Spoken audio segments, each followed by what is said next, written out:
Shalom, Bapak, Ibu, dan saudara-saudari yang terkasih.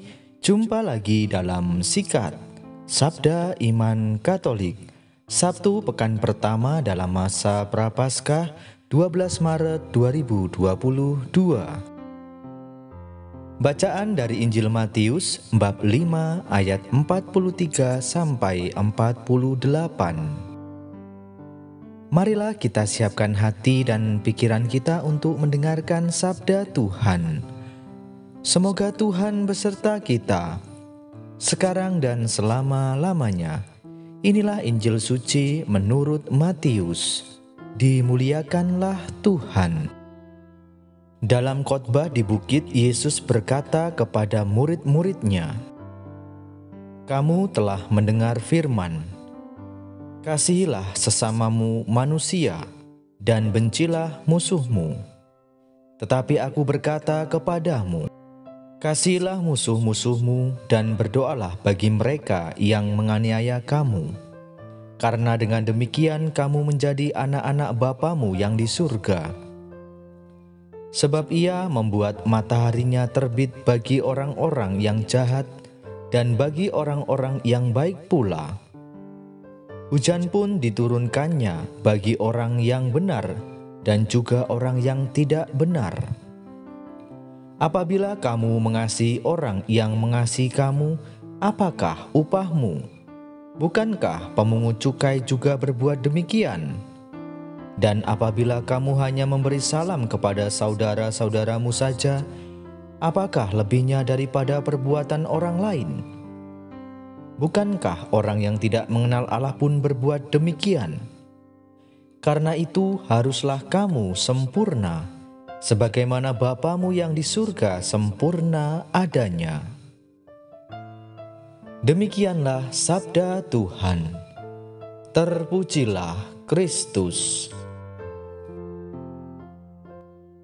Bapak, Ibu, dan saudara-saudari yang terkasih, renungan hari ini akan dibawakan oleh Suster Ambrosia Hakarem dari Paroki Maria Kusuma Karmel, Meruya, Jakarta. Selamat mendengarkan.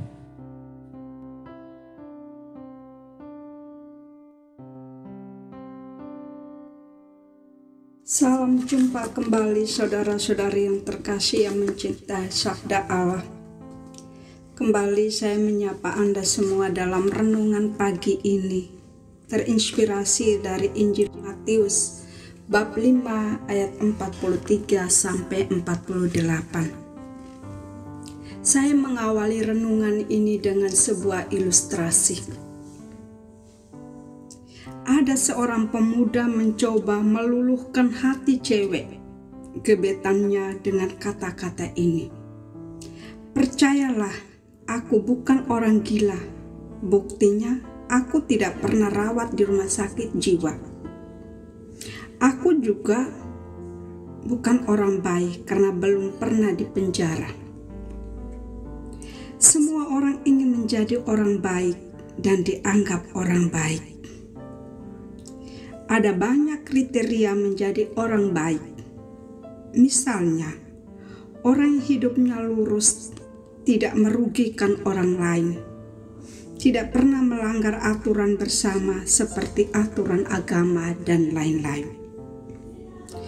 Pada umumnya, kita menganggap seorang Katolik itu baik jika dia taat pada ajaran gereja, aktif dalam berbagai kegiatan rohani, rajin berdoa, dan dermawan.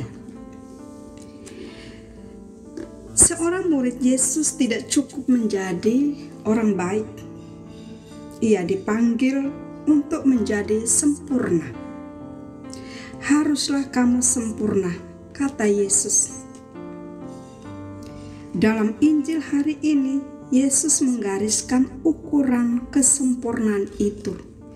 "Kasihilah musuh-musuhmu dan berdoalah bagi mereka yang menganiaya kamu." Ukuran kesempurnaan ini rasanya sangat berat untuk dicapai oleh manusia normal yang lebih cenderung membenci musuh-musuhnya.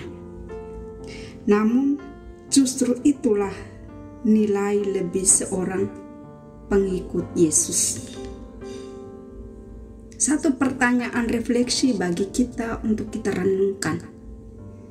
Apa artinya mengasihi musuh dan bagaimana caranya? Dalam konteks ini, kata kasih atau mengasihi tidak dimengerti sebagai perasaan suka atau sayang, filial, tetapi lebih sebagai sikap, kehendak, dan komitmen untuk mengusahakan apa yang baik bagi musuh-musuh kita. Nah, di sini kita menunjukkan kasih agape. Kasih agape adalah kehendak baik murni dari dalam diri sendiri tanpa syarat dan paksaan, dan tanpa dipengaruhi oleh sikap atau tanggapan orang yang menjadi tujuan kasih itu. Salah satu cara konkret mengasihi musuh adalah mendoakan mereka. Kita berdoa untuk kebaikan dan kesejahteraan rohani mereka, bukan sebaliknya meminta Tuhan untuk mengutuk mereka. Apakah kita bisa mencapai kualitas kasih seperti ini? Apakah mungkin kita menjadi sempurna sementara menjadi orang baik saja sulit? Mengapa tidak gampang? Namun, bagi orang yang mengandalkan Tuhan, tidak ada yang tidak mungkin. Hanya kita perlu berjuang sungguh-sungguh. Kalau kita sadar bahwa kita adalah anak-anak yang dikasihi Bapa di surga, maka kita akan berusaha menjadi sempurna seperti Dia. Kesempurnaan Bapa kita itu tercermin dalam kasih-Nya yang tercurah bagi orang jahat dan orang baik, bagi orang benar dan juga orang tidak benar. Hendaklah kamu sempurna. Refleksi bersama bagi kita untuk sepanjang hari ini. Bagaimana caraku menanggapi orang-orang yang memusuhi aku? Apa tindakan konkret yang akan aku lakukan untuk menjadi sempurna? Tuhan memberkati.